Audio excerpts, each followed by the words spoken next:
కన్ను ఒకరిది చూపు, ఇరువురి కలయిక కంటి చూపు.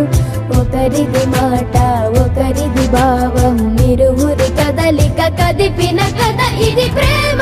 ప్రేమ తిరిగొచ్చే తీయగా ఇది ప్రేమ.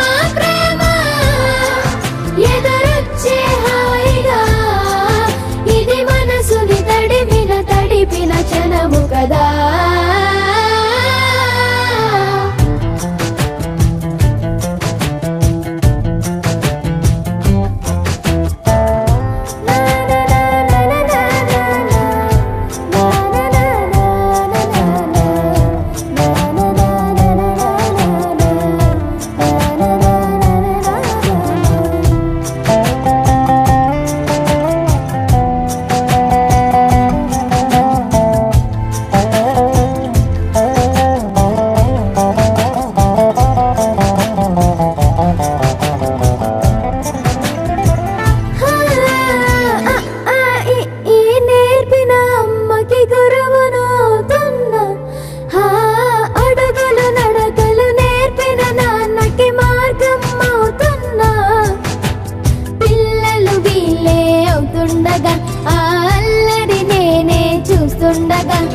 కన్నులతో నేను చిన్నోడిలా కలగలిసిన ఎగసిన బిగిసిన కథ ఇది ప్రేమ.